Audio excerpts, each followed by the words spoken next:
지난 시간에 아가서 2장 10절까지 우리가 함께 말씀을 나눴습니다. 2장 10절에 나의 사랑하는 자가 내게 말하여 이르기를 나의 사랑 내 어떤 자야 일어나서 함께 가자라고 얘기합니다. 이 표현의 그 배경이 바로 그 술람 여인이 떠나간 솔로몬에 대한 그리움과 또 애틋함으로 기다리고 있다가 그 솔로몬이 노루처럼 사슴처럼 와가지고 나에게 말하는 거죠. 일어나 함께 가자.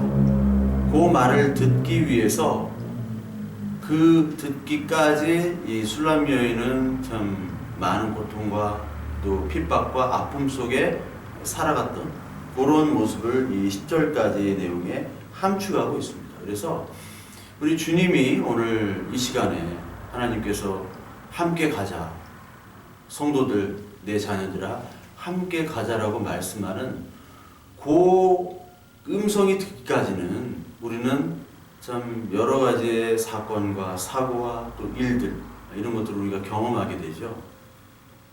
그래서 함께 가자. 겨울도 지나고 비도 그쳤고 지면에 꽃이 피고 새가 노래할 때 이르렀으니 비둘기의 소리가 우리 땅에 들리는구나. 이 말씀이 들리기까지, 함께 가자는 말씀이 들리기까지 비도 오고요, 날도 추운 겨울이었고요, 땅이 다 얼어버려가지고 생명력이 없는 그런 고난과 추위 속에 있었지만 이제 지금은 꽃이 피고 새가 노래하고 비둘기가 우는 그런 봄이 왔다. 이제 다 얼었던 것들이 녹아내려지고 이제 꽃이 피고 새로운 생명력이 생겨나는 그런 생동감 있는 봄이 왔다. 그 말씀을 오늘 하고 있습니다. 그러니까 일어나서 함께 가자. 내 자녀들아. 하기 전까지의 우리의 인생의 모습들을 여기에 다 함축해 놓고 있어요. 그래서 우리가 아픔과 슬픔 속에 있는 그 인생, 결국 우리가 아무리 좋은 일이거나 또 기쁜 일이 있더라도 우리의 마지막은 육체적 죽음 아니겠습니까? 우리가 육체적 죽음을 맞이하는 데까지 우리 인생은 참 여러 가지 희로애락이 있지만 그 중에서 인간의 모습은 그 본질은 죄와 죽음이라는 것을 성경에서는 분명히 얘기하고 있고요. 그리고 하나님의 택한 백성들은 이 죄와 죽음에 대해서 알고 믿고 깨닫고 하는 자들만 하나님께서 부르시는 거예요. 그런 자들에게 하나님의 소망과 이 말씀이 들려지는 겁니다. 이 세상에 만족하는 사람들, 이 세상이 다한 사람들에게는 그 초월적인 하나님의 말씀이 들리질 않죠. 하나님이 보이질 않는 겁니다. 예수를 그리스도로 믿질 않는 겁니다. 사랑하는 자여, 함께 가자. 요 말씀 듣기까지의 우리의 모습들, 그때까지 그 1장에 나오는 포도와 건포도 그리고 사과나무가 있죠. 사과와 건포도를 먹게 하라. 사과와 건포도 같은 거는 우리의 양식을 얘기하겠죠. 이 땅에 살아가면서 우리가 죽음을 앞두고 있는 우리 인간들에게 진짜 힘이 될 것이 뭡니까? 돈이나 나에게 가지고 있는 능력들은 이 세상에 살아가는 동안에는 능력이 되고 힘이 될 수 있지만 진짜 본질적인 힘은 예수 그리스도께서 오셔서 하나님 나라를 선포하시고 그리고 그 복음의 말씀이 우리에게 들려질 때만이 그게 바로 에너지고 우리의 힘이 되겠죠.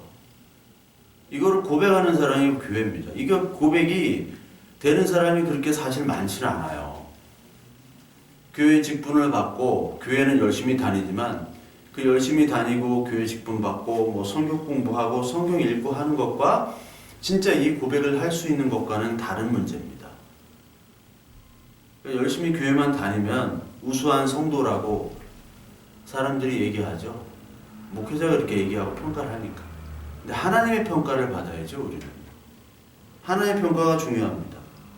그때까지, 하나님 오실 때까지, 하나님이 함께 가자 부르시는 그날까지, 오늘 우리는 이미 부름을 받았지만 이 재림 때 예수님이 진짜 오셔서 이 새하늘과 새 땅이 완성되는 그날 때까지는 우리는 건포도와 이 사과를 먹어야 됩니다. 그 하나님의 말씀을 먹어야 돼요.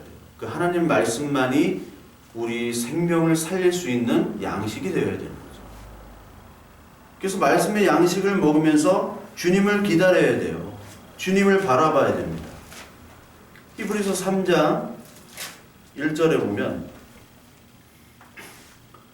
그러므로 함께 하늘의 부르심을 받은 거룩한 형제들아 우리가 믿는 도리의 사도이시며 대제사장이신 예수를 깊이 생각하라. 그는 자기를 세우신 이에게 신실하시기를 모세가 하나님의 온 집에서 한 것 같이 그는 모세보다 더욱 영광을 받을 만한 것이 마치 집 지은 자가 그 집보다 더욱 존귀함 같으니라. 하나님의 부르심을 받은 거룩한 형제들입니다. 이 거룩한 형제들은 누구를 생각하느냐? 대제사장이신 예수를 깊이 생각하라. 그러니까 예수를 깊이 생각하는 사람만이 하나님의 부르심을 받은 거룩한 구별된 백성입니다. 이 세상에 구별된 백성만 예수 그리스도를 생각하지 누가 예수 그리스도 생각해요? 이 땅에서 얼마나 행복하고 건강하게 살아가는 것이 목표가 되지 누가 예수 그리스도 생각하고 뭐 예수님 말씀을 묵상하고 이런 사람은 없죠. 그런 사람은 없습니다. 부르심을 받은 거룩한 사람들, 예수 그리스도의 사람들만이 예수를 생각하는 거예요. 왜? 우리의 시민권은 하늘에 있기 때문에. 빌립보 교회에게 바울에게 얘기했죠. 우리의 시민권은 하늘에 있다. 그 자랑스러운 로마 시민권을 가지고 있지만 로마 시민권을 쓰레기로 알았던 그 바울이 난 로마 시민권 이제 필요 없습니다. 그리고 이스라엘에서 중요하게 여겼던 그 율법적 가치들 그리고 가말리엘 가문이라는 그 가말리엘 그 문화생 중에 최고였던 그 바울 그 자존심도 다 버렸습니다. 나에게 가장 소중한 것은 시민권, 그리스도의 가장 고상한 지식을 얻기 위해 그 나머지 모든 것들을 배설물로 여겼다. 그러니까 가장 중요한 가치관이 바뀌는 거죠. 솔로몬을 만난 이 술람미 여인은 그동안 가졌던 가치관들이 다 바뀌는 거예요. 또 솔로몬 역시도 술람미를 만났기 때문에 가치관이 바뀌겠죠. 왕궁에 둘러싸여 있는 그런 가치관이 아닌 이 세상 가치관이 아닌 술람미 여인과 자기와의 오직 사랑, 그 관계.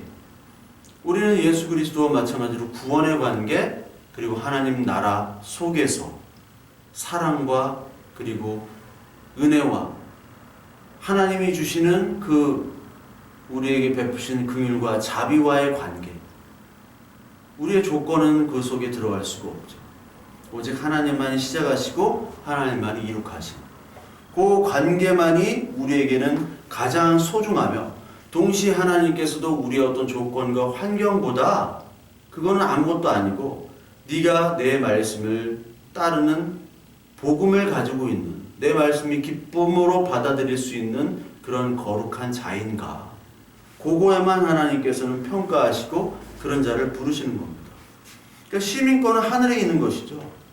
시민권은 하늘에 있기 때문에 우리들은 늘 이 땅에 살아가면서도 하나님 예수 그리스도를 바라보고 하늘나라를 소망해야 되는 겁니다. 지금 뭐 코로나가 창궐하고 자연재해, 뭐 지진, 해일, 화산 폭발 이런 것들이 많이 있는 그 가운데 우리가 뭘 봐야 됩니까? 아, 이 땅의 모습을 봐야 되겠죠. 이 땅의 모든 사건 사고를 보세요.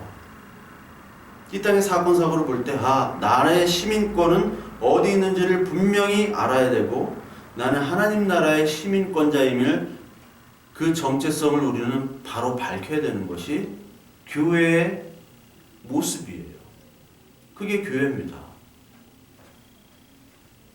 근데 교회가 이게 하늘 시민권도 아니고 세상 시민권도 아니고 이상하다면 그게 하나님 부름받은 그런 백성의 모습이 아니겠죠. 하나님 부름받은 백성은 반드시 하늘 시민권을 자랑해야 됩니다. 그래서 내 자랑이 아니라 자랑할 것은 그리스도 안에서 예수만을 자랑하는 것이죠. 그 자랑하기까지, 그렇게 되기까지 우리는 겨울이 오고 그리고 비가 내리고 우리 인생 속에 그래야 되는 거예요. 근데 겨울도 지났죠. 비도 그쳤어요.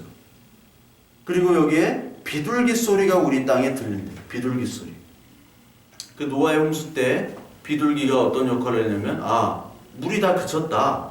그거를 알려줬죠. 잎사귀를 들고 오잖아요. 그 평화의 메신저가 바로 비둘기입니다. 이제 심판이 그쳤다. 이 땅의 심판이 그치고 이제 하나님께서 너희들을 다시 물로는 심판하지 않겠다는 그 사인, 그 언약의 메신저 역할을 한 게 바로 비둘기입니다. 비둘기 소리가 이제 들리는 거예요. 평화. 그동안 역경과 아픔과 슬픔들이 다 사라지는 비둘기. 그 다음에 이 땅에 무화과 나무에 푸른 열매가 익었고 포도나무는 꽃을 피워 향기를 토하는구나. 무화과 나무와 포도나무가 나오죠. 포도나무는 요한복음 15장에 나온 포도나무와 가지 비유처럼 참 우리 예수 그리스도를 상징하는, 또 포도주, 포도. 심판도 상징하지만 물이 포도주로 바뀐 것처럼 이제 율법이 은혜로 바뀌고 복음으로 바뀌며 예수 그리스도의 피로 말미암아 우리가 하나님 안에 있다. 포도나무와 가지. 그 포도나무의 상징을 여러분은 다 아시겠죠. 근데 무화과는 우리가 원래 무화과 이파리로 우리를 가렸죠. 아담과 하와가. 그리고 예수님께서 무화과를 저주했습니다. 열매는 안 피고 잎사귀만 무성한 무화과를 저주를 하셨죠. 그러니까 우리는 사실 잎사귀만 무성한 무화과였어요. 우리의 율법을 자랑하고 우리의 도덕과 우리 돈과 인간의 가치를 자랑하는 우리들. 근데 이런 무화과에게 열매가 없는 무화과인데 열매를 우리에게 주신 것이죠. 죽었던 우리에게 생명을 주시고 그리스도란 열매를 주셨어요. 예수님이 죽으심으로 말미암아. 근데 무화과라는 것이 무화, 꽃 화자 아닙니까? 없을 무에. 꽃이 없는 거예요. 꽃이 안 피는 겁니다. 근데 사실 꽃이 안 피는 것이 아니라 꽃이 안쪽에 말려서 눈에 보이지 않는 겁니다. 눈에 보이지 않는 이 무화과. 이 무화과에 꽃이 열매로 바뀌는 그 기적, 그 이적, 안에서 피는 열매. 그걸 하나님께서 보여주신 것이죠. 우리는 밖에서 피는 그런 화려한 것들을 우리는 좋아하죠. 보여지는 것들. 근데 예수 그리스도를 믿으면 믿을수록 하나님께서 열매를 맺게 해주시는데 그 열매보다 사실 꽃이 더 화려하지 않습니까? 이 열매를 사실 맺으려고 꽃이 피는 건데 우리는 열매에 주목하기보다 꽃에 주목을 해요. 보여지는 화려함에 주목을 해요. 그래서 많은 사람들이 솔로몬이 화려하게 보여지는 화려한 사람들을 찾겠구나라고 하는데 술람 여인을 찾는 거예요. 예수님이 오셔가지고 화려한 사람들, 잘 사는 사람들, 예수님의 일에 도움이 되는 사람들. 그때 여러 제국이나 이스라엘이나 로마 통치자들, 총독들이 예수를 믿었으면 얼마나 더 참 좋았겠어요. 근데 그런 사람들을 주님은 찾지 않으시고 가난하고 병들고 꼭 이상한 사람들만 하나님께 찾아가셔가지고 그들에게 말씀을 전하고 그들에게 복음을 전하고 그들을 고치시고 치유하시고 그들의 몸과 마음을 회복시키시는 그런 일들을 하셨죠. 좀 더 영향력 있는 사람들, 그 사람들에게 다가가가지고 그 사람들이 회개하고 복음을 받아들였으면 더 좋았을 텐데 우리 생각입니다. 그 사람들은 하나님의 말씀을 복음 기쁜 소식으로 받아들이지 않았죠. 굿뉴스가 아니라 배드뉴스예요. 주님의 말씀. 연약한 사람들에게 가셨죠. 그래서 그들을 변화시킵니다. 그러니까 그들은 원래 자랑거리가 없었어요. 자랑거리가 없기 때문에 자랑하지 않습니다. 빈 수레가 요란하듯이요. 교회에서 꼭 자랑하고 뭔가 있는 것처럼 뭔가 경건한 것처럼 이렇게 포장하는 사람들은요. 빈 수레예요. 근데 그런 사람들을 사람은 주목해요. 그걸 어리석다라고 성경이 계속 얘기합니다. 어리석다. 우리가 성화되는 하나님의 말씀에 따라 변화되고 우리의 인격과 우리의 마음가짐이 점점 그리스도를 닮아가는, 닮아갈 수는 없죠. 어떻게 그리스도를 닮아가겠어요? 근데 닮아가려고 흉내내는 거죠, 우리가.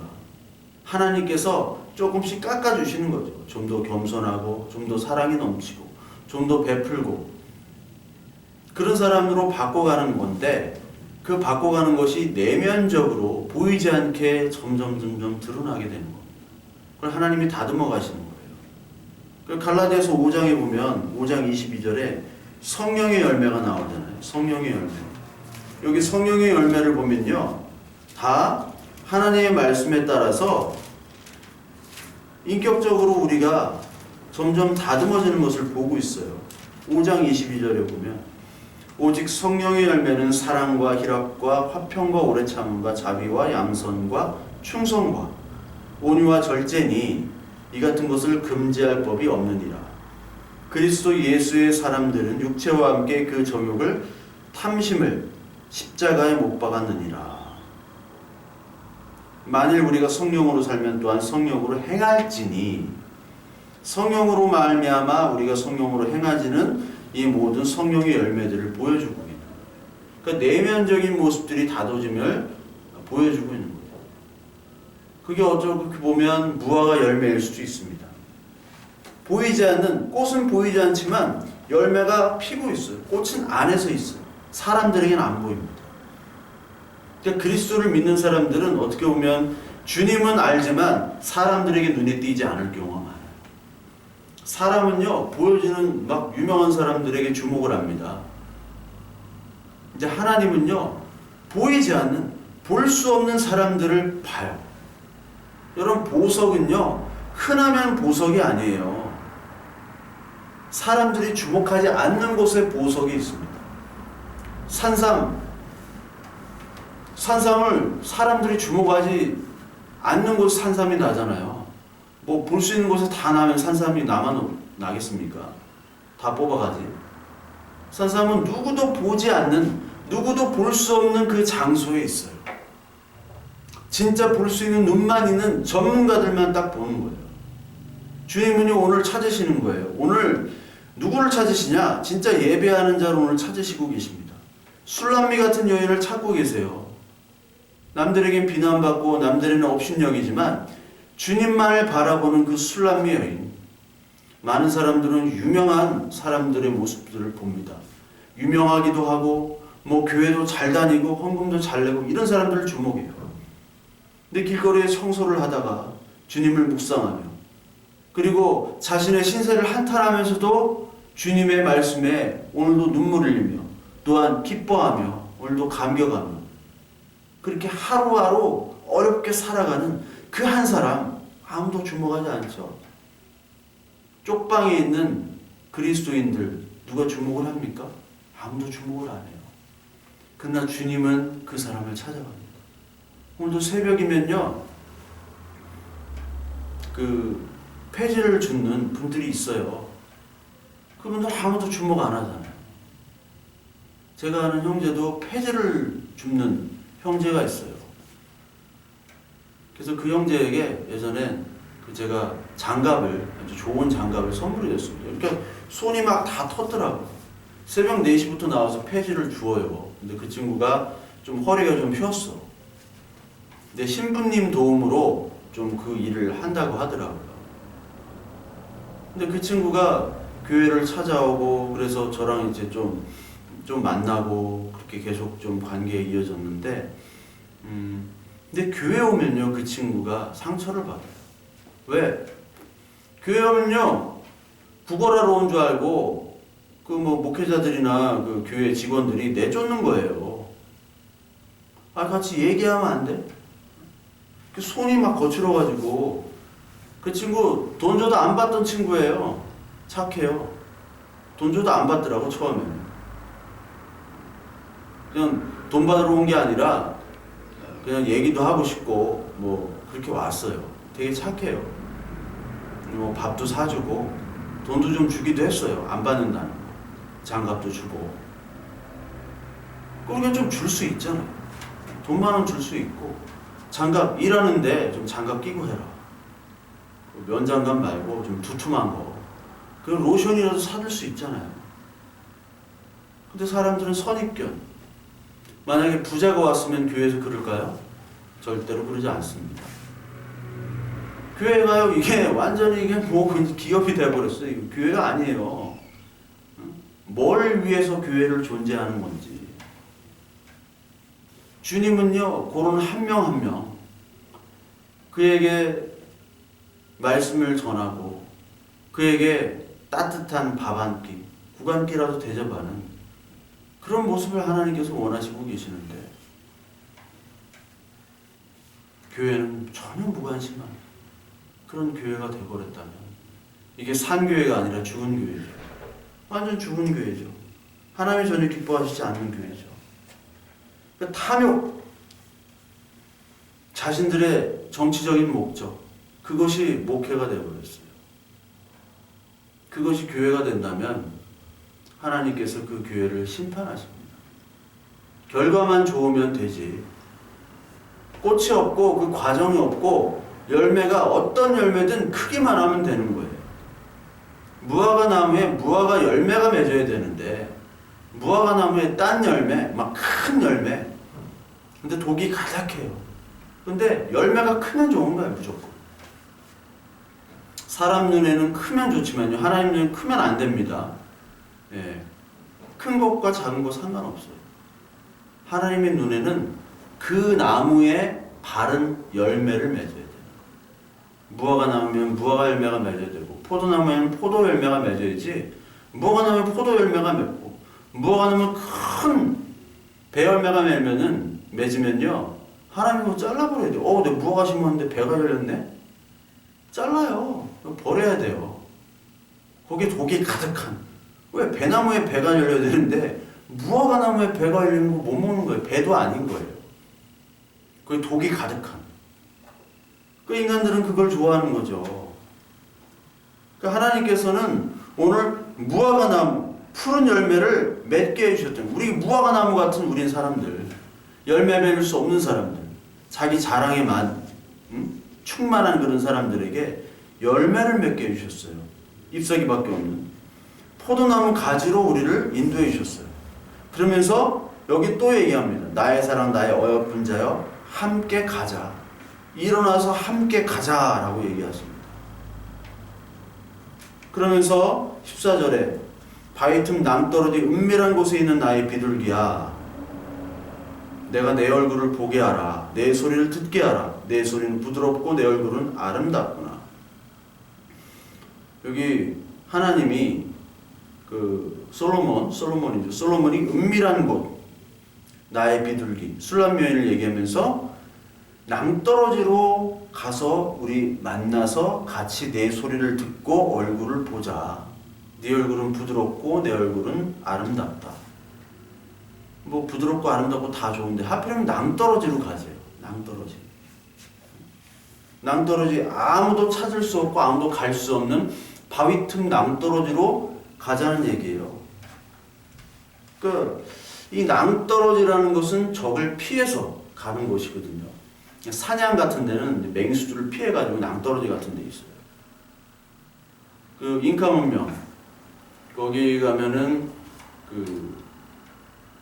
마추픽추가 있잖아요. 마추픽추. 스페인 군대를 피해가지고 그쪽으로 간 거예요. 산까지. 곳곳에 유적들이 많이 있어요. 그 낭떠러지 같은 산 꼭대기의 문명을 개척한 것은 할 수 없어서 한 거예요. 적을 피해서, 핍박과 전쟁을 피해서 간 곳이 바로 거기입니다. 마찬가지로 오늘 하나님께서 우리를 낭떠러지, 우리 교회를 부르셔서 부름받은 우리 교회를 낭떠러지로 인도합니다. 거기서 하나님께서는 양육을 시키세요. 다 그랬어요. 야곱도 도망칠 때 돌베개 베고요, 막 삼촌 집에 가가지고 그렇게 고생하고, 그게 바로 낭떠러지까지 몰게 한 다음에 하나님이 양육시키신 거거든요. 모세도 마찬가지입니다. 모세도 40년간은 이집트의 왕자로 살았지만 40년간은 광야 야인이었어요. 그것도 처갓집 살이하는. 모세가 그랬고요. 다윗도 광야에 전전했죠. 광야에서 놀고 광야에서 살다가 왕된 후에 또 아들들한테 쫓겨가지고 광야로 쫓겨나고 도망 다니고. 그러니까 다윗의 가장 하나님의 양육받은 곳은 광야 시절이죠. 광야 대학. 인생의 광야. 출애굽 후에 그 영광스러운 하나님이 그 애굽을 다 이제 선멸한 다음에 광야가 시작되죠. 40년간. 그 광야 시절 때 하나님이 양육을 시키신 거예요. 하나님이 과연 어떤 하나님인지를 알려주시기 위한 그런 교육 자료, 그 교육 장소가 바로 광야였어요. 그 반드시 광야를 거쳐야 됩니다. 그 인생의 로또를 원하는 사람들은 광야를 빼고 그냥 천국으로 가려고 해요.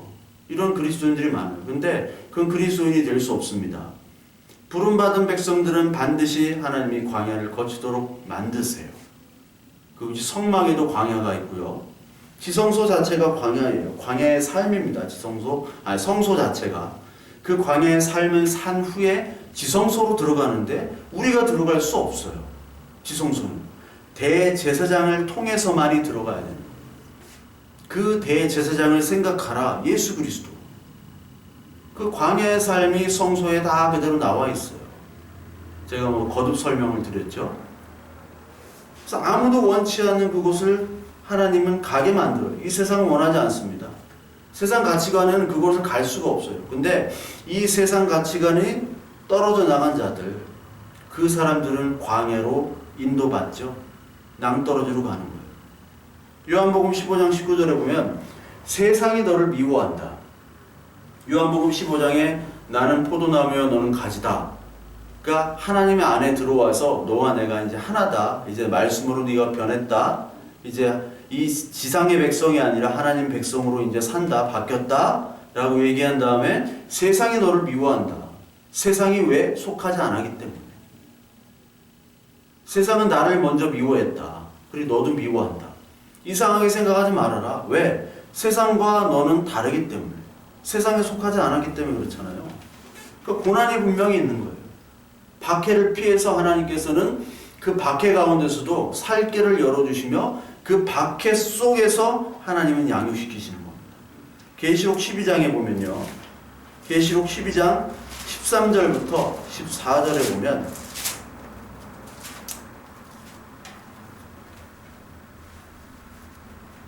용이 자기가 땅으로 내쫓긴 것을 보고 남자를 낳은 여자를 박해하는지라. 교회를 박해하는 사탄을 얘기하는 거죠. 그 여자가 큰 독수리의 날개를 받아 광야 자기 곳으로 날아가 거기서 그 뱀의 낯을 피하여 한때와 두때와 반때를 양육받으며, 이런 얘기였죠. 한때와 두때와 반때 양육받으며 여자의 뒤에서 뱀이 그 입으로 물을 강같이 토하여 여자를 물에 떠내려가게 하려 하되, 이 말씀이 있습니다.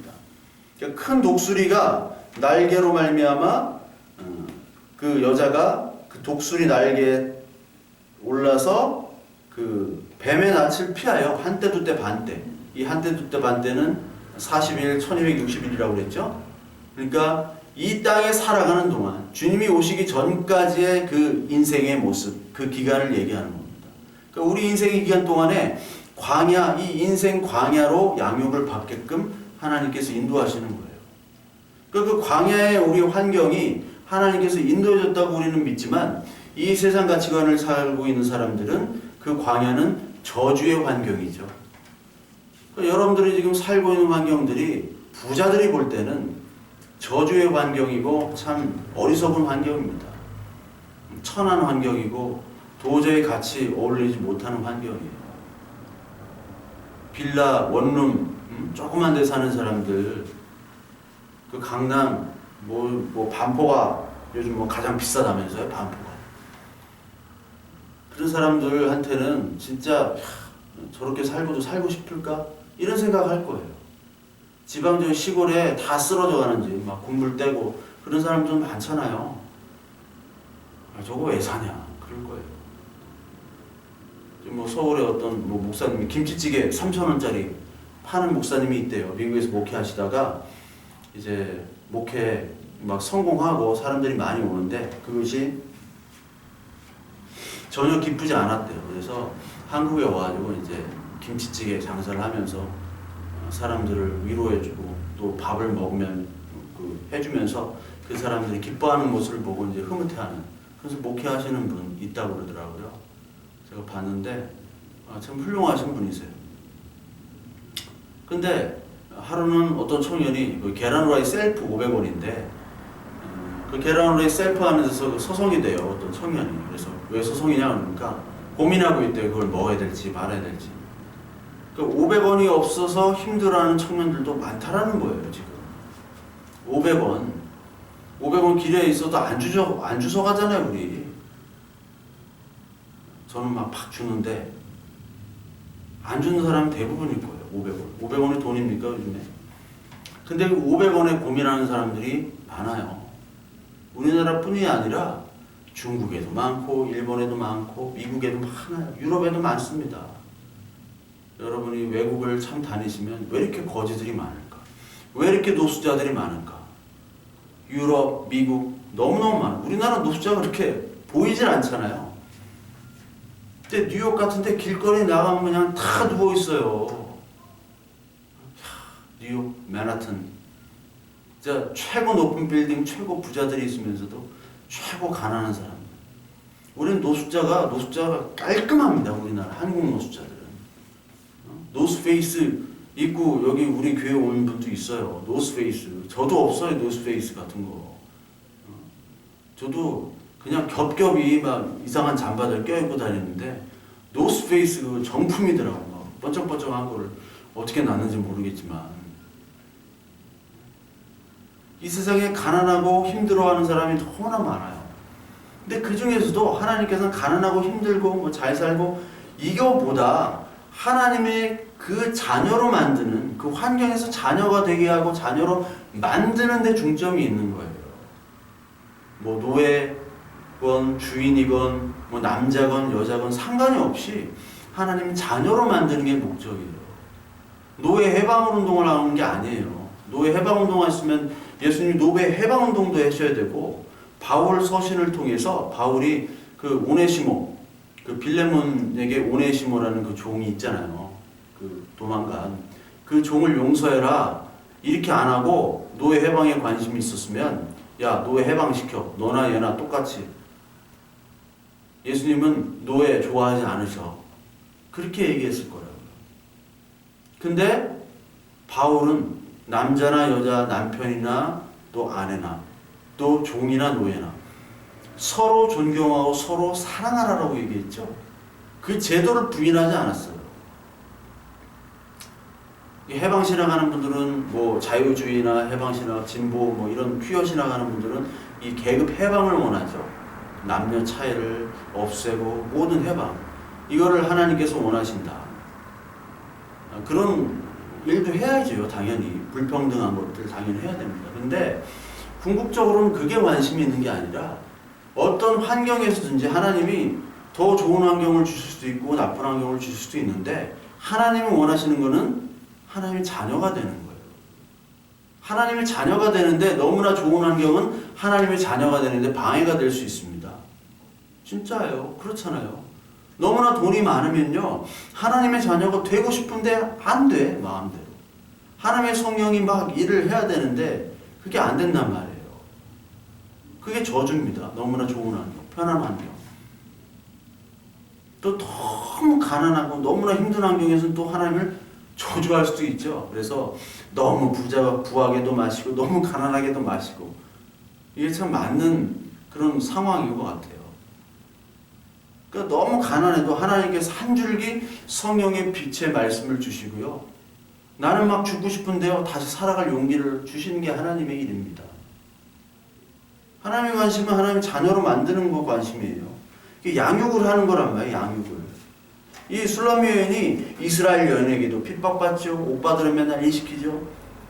피해서 양육하는 장소로 하나님께서 보내시는데 아무도 못 찾게 하시는 거예요. 근데 거기에 이 솔로몬이 찾아오는 거죠. 하나님이 그 아무도 가지 않는 곳에 하나님께서 찾아오셔서 만나는 겁니다. 그 광야에서 다윗을 만났고요. 엘리야를 만났잖아요. 요나를 만났어요. 예수님도 유다 광야에서 하나님의 음성을 계속해서 공급받고 말씀으로 사탄의 시험을 이겨주셨잖아요. 우리는요 예수 그리스도와 하나가 됐기 때문에 어떤 상황에서든지 낭떠러지까지 가게 하셔서 하나님의 말씀을 듣게 하는 겁니다. 네, 듣게. 세상 뱀이 삼키는 것을 하나님께서 낭떠러지로 가가지고 보호를 하시는 거예요. 거기서 보호를 하셔서 하나님의 말씀을 듣게 하시는 겁니다. 지난주에 TV를 보는데 돌이 또 나와가지고 얘기를 하는데요. 이 돌이 거룩한 그 성자, 우리가 거룩할 성을 이렇게 쓰잖아요. 근데 돌이 또 이러더라고. 왜 성자냐면 이게 귀 이자가 이렇게 있고, 여기다가 이 정자를 쓴다고 해요. 이 정자. 이게 귀 이자에다가 귀고, 여기는 바친다는 거. 바치고 드린다. 드릴 정자. 귀 이자에다가 이 바칠 정자, 드릴 정자를 쓴대요. 그래서 거룩하다는 뜻은 귀를 드리고 바치는 거예요. 그렇게 얘기하더라고요. 하늘의 소리를 들을 수 있는 귀를 바치는 것이 바로 거룩하다. 의미 있는 얘기죠. 근데 도울은 뭐 예수를 안 믿으니까 그가 말하는 거룩한 소리는 그냥 막연한 하늘의 소리예요. 하늘의 소리. 근데 우리는 하나님의 소리죠. 하나님의 음성을 듣도록 귀를 바치는 거예요. 그 귀가 할례를 받는 거예요. 성경에 귀가 할례를 받는 자는 귀를 바치는 겁니다. 내 귀가 아니에요. 하늘의 소리를 듣는 귀예요. 귀를 바치는 그 귀. 하나님의 음성을 들을 수 있는 자만이 바로 거룩한 자입니다. 그 거룩한 자로 하나님께서 이 양육을 시켜주시는 거예요. 우리 15절에 우리를 위하여 여우 곧 포도원을 하는 작은 여우를 잡으라. 우리의 포도원에 꽃이 피었습니다. 여기 포도원에 작은 여우가 나타납니다. 포도원이라는 것은 에덴 동산 같은 곳이죠. 하나님과 아담과 하와가 만나고 거기서 창조의 사역이 일어나고 그리고 교제의 터전이 바로 에덴 동산, 그 포도원이죠. 근데 포도원에 여우가 나타나면 포도원을 막 헤집는 거예요. 데이트할 때 꼭 방해 세력도 나오죠. 드라마에서 데이트하고 있는 막 방해 세력이 나와요. 뭐 그 남자친구의 엄마가 반대하든지 여자친구의 뭐 아버지가 반대하든지 꼭 방해 세력이 막 이렇게 일어나다가 결국은 해피엔딩으로 끝난다. 그것처럼 꼭 방해 세력이 일어납니다. 이 포도원을 자꾸 헤집고 다녀요. 왜? 너 자격 없잖아. 특히 누구에 대한? 술람미 여인에 대한. 술람미 여인에 대한 마귀의 참소, 고소. 너 자격 없는데 어떻게 너 왕이랑 사겨? 너 율법으로 보면 흠이 많은데 왜 그래? 그걸 계속해서 솔로몬과 술람미 여인의 교제를 계속 시기, 질투, 핍박하는 게 그 세력들이 바로 여기 나오는 포도원에 나타난 여우예요. 여우. 근데 그 고소를 솔로몬은 받질 않죠.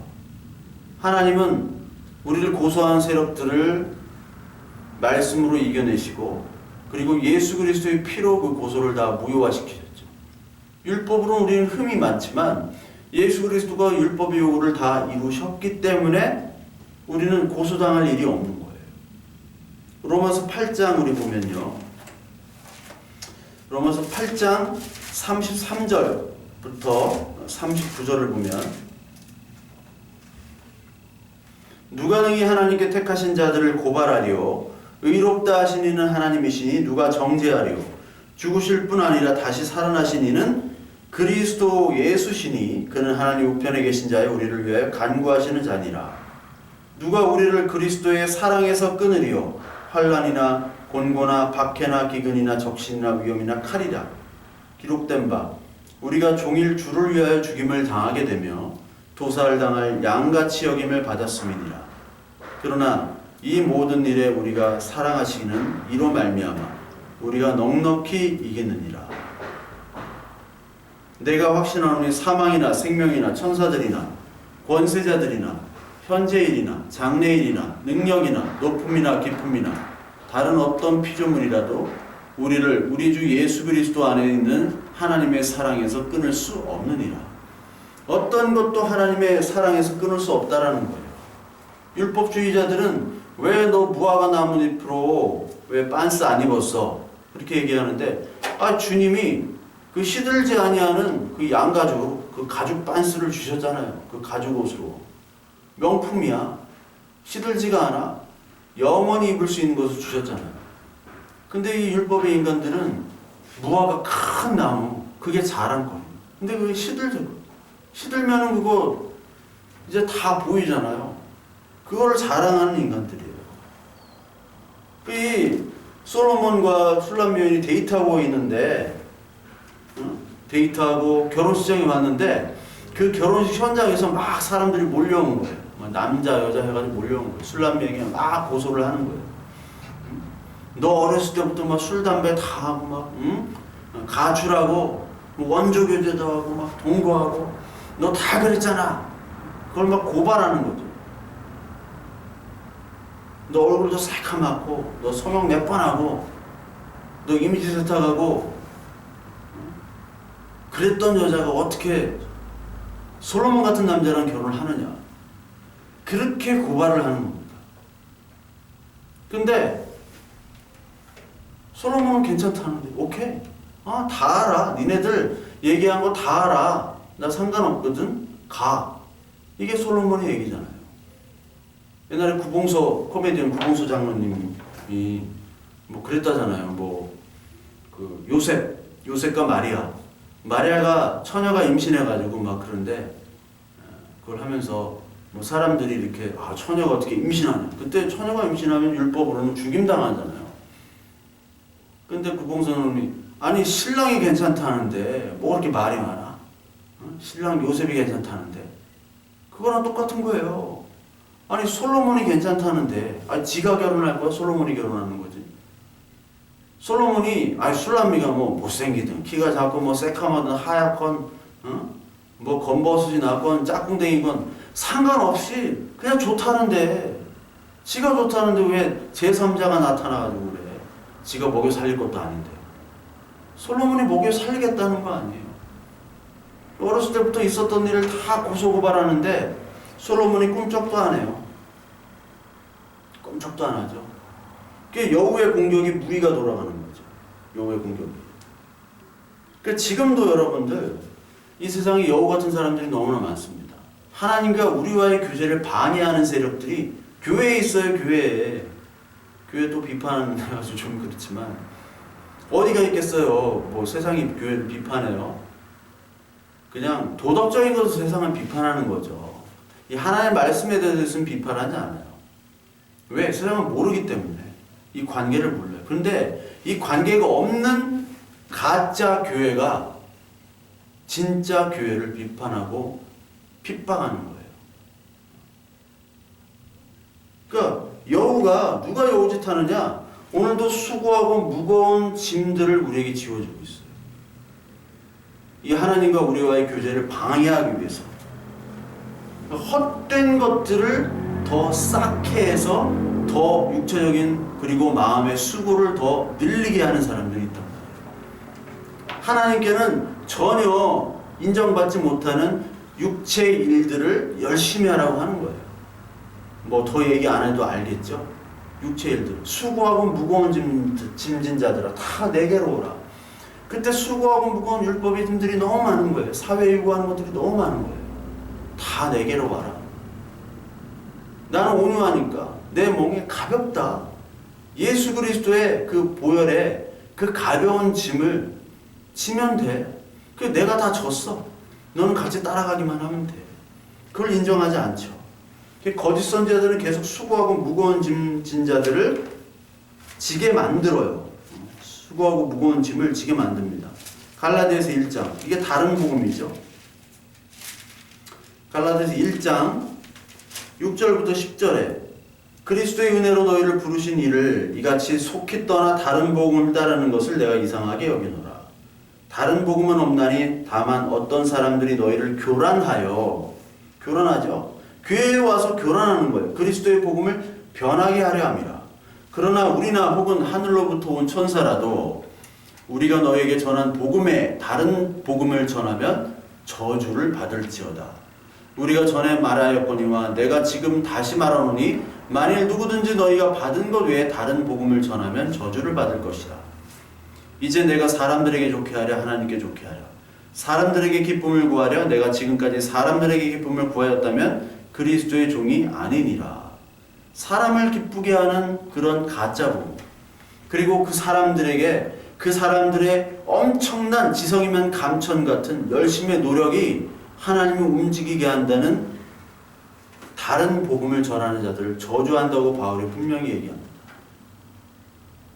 이 교회에서 자꾸 사람들에게 무거운 짐을 자꾸 지게 해요. 뭐 건축원금을 내라고 교회 멀쩡한 교회를 때려부시고요. 교회를 진대요. 다시 멀쩡해. 너무너무 좋아. 다 때려부셔요. 그러면 사람들이 더 많이 오고 더 큰 일을 하기 위해서는 더 크게 져야 된다. 하나님이 기뻐하신다. 성전이라고. 성전. 예수님이 성전 부시셨습니다. 하나님이 성전 계속 부셨어요.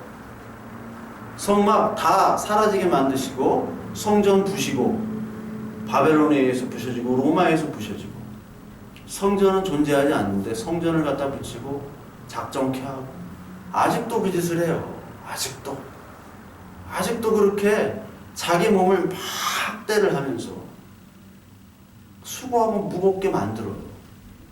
바알과 엘리야, 바알 선지자, 아르사라 선지자 850명이 막 기도를 하면서 자기를 학대하죠. 학대하고 막 피를 내요. 자해를 해요.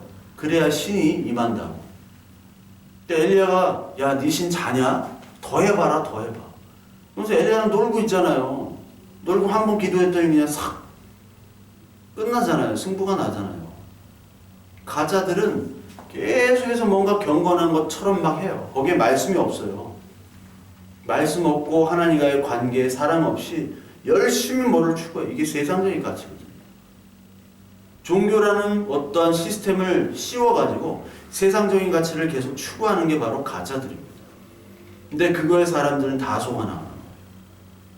겸손한 척, 멋있는 척, 아는 척, 하나님을 사랑하는 척, 하지만 다 가짜예요. 사람들의 눈에 보고 사람들이 기뻐하는 것, 사람들에게 기뻐하는 것만 하는 게 바로 여기 다른 복음이란 말이에요. 다른 복음하면 저주받습니다.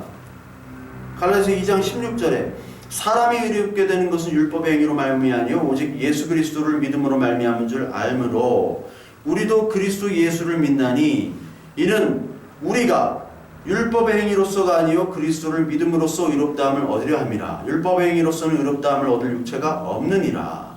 만일 우리가 그리스도 안에서 의롭게 되려 하다가 죄인으로 드러나면 그리스도께서 죄를 짓게 하는 자냐? 결코 그럴 수 없느니라. 만일 내가 헐었던 것을 다시 세우면 내가 나를 범법한 자로 만드는 것이라. 내가 율법으로 말미암아 율법에 대하여 죽었나니 이는 하나님에 대하여 살려 함이라. 내가 하나님의 은혜를 패하지 아니하노니 만일 의롭게 되는 것이 율법으로 말미암으면 그리스도께서 헛되이 죽으셨느니라. 율법, 그 수고하고 무고한 짐들을 우리에게 오늘도 자꾸 주는 거예요. 이렇게 해야지 하나님이 좋아하시고 이렇게 해야지 천국 가고 이렇게 해야지 뭘 더 하고 끝이 없어요. 그 끝이 없는 인간의 가치 일들을 하나님이 좋아하신다고 거짓으로 포장해서 괴롭히는 그 포도원의 여우 같은 사람들이 오늘도 너무나 많이 활동하고 있어요. 근데 더 큰 문제는 뭐냐면 이 여우들이 자기가 하는 일을 알지 못한다. 자기가 정말 의미 있고 뜻있는 일을 한다고 착각하고 있어요. 그리고 그것을 가짜들은 그렇게 믿고 있어요. 그거를 따라요. 어디 막 사이비기 집회 같은 데 보면은 그 사람들이 모여 아멘 아멘 하잖아요. 왜 거기 있는지 모르는데 다 같은 한 통속이니까 그렇죠. 똑같아요. 그런 여우들이 지금 포도원에 와가지고 하나님과 우리의 관계를 망치고 있어요. 근데 그걸 몰라요. 자기들이 다 큰일하고 하나님의 사랑을 받고 오늘도 하나님이 임하는 그런 사역자라고 자기들 스스로 얘기하고 있는데 하나님이 심판하십니다. 그런 여우를 심판하세요. 그런 여우를 잡으래요. 잡고 이제 다시 평화로 돌아오죠. 내 사랑하는 자는 내게 속하였고 나는 그에게 속하였도다. 예수님이 그랬죠. 예수님과 하나님 아버지는 하나다. 너희는 내 안에 나는 너희 안에 있다. 이 말씀을 하시잖아요. 그가 백합화 가운데 양떼를 먹이는구나. 내 사랑하는 자야 날이 저물고 그림자가 사라지기 전에 돌아와서 베델산의 노루와 어린 사람은 갇힐지어다. 빨리 와라. 그 속한 우리들 빨리 사랑하는 자야 우리에게 와서 솔로몬아 빨리 와서 노루와 사슴처럼 빨리 와서 날이 저물기 전에 와서 나를 데리고 가라. 마지막에 또 이 얘기를 하죠. 지금 이제 날이 저무니까 날이 저무면 막 짐승들 나타나고 힘들잖아요. 무섭잖아요. 그러기 전에 빨리 노루처럼 뛰어오고 사슴처럼 뛰어와서 나를 데려가세요. 이게 오늘 이 땅의 광야 속에 살아가는 그리스도인의 고백이 됩니다. 주님 어서 주여 임하시옵소서. 우리가 뭐 기도는 막 주님 빨리 오셨으면 좋겠다고 다들 이 얘기해요. 뭐 자기가 뭐 믿음 있는 것처럼 주님 오셨으면 좋겠다고. 주님 언제 오십니까? 하면서 뒤돌아서면은 뭐 주식이 떨어졌다는 둥, 이렇다는 둥, 뭐 금리가 떨어지고 큰일 났다는 둥. 맨날 이 얘기만 해. 집값 떨어지면 안 된다고. 우리 동네 교도소 오면 안 된다고. 우리 동네 장애인 학교 오면 집값 떨어진다고. 이런 얘기를 한단 말이에요. 주님 오셨으면 좋겠다는 것과 그 얘기랑 어떻게 맞습니까? 매치가 안 되잖아요. 그러니까 주님 오셨으면 좋겠다고 이런 얘기 하지 마세요. 뭘 알아서 오시지. 알아서 하루하루 너나 잘해. 하루하루 그냥 하나님 앞에서 말씀 안에서 자꾸 우리를 죽이고 그리고 말씀 안에서 세상은 정말 어둡지만 우리가 빛이잖아요. 그 기쁨으로 하나님 말씀 안에서 기쁨으로 살아가면 주님은 언젠가는 오셔요. 근데 주식이 떨어져서 이거 뭐 집값이 떨어지니까 주님 빨리 오셔야 된다고. 그게 이상한 얘기하는 사람들이 많습니다. 제발 이제 이상한 얘기하지 마시고 오늘 하나님께서 그분들 빨리 광야로 인도하셔야 돼요. 더 주식이 폭락하고 집값이 떨어지고요. 그래야 됩니다. 이 세상에 우리가 투자할 곳은 없습니다. 오직 하나님 말씀에만 집중해야 되고 하나님이 어서 오시옵소서 이 고백만 나올 때까지 포도원에 여우를 하나님께서는 잡으실 거예요. 우리 안에 있는 여우들이 있죠? 이걸 잡으실 겁니다. 잡으면 아멘으로 하나님 정말 일을 하시는군요. 하나님 정말 우리를 사랑하시는군요. 내 안에 내 포도원 안에 하나님과 우리와의 사이를 방해하는 그런 여우들이 너무나 많아요. 하나님 더 잡아주세요. 이렇게 믿음과 사랑의 고백이 분명히 있게 될 줄로 믿습니다.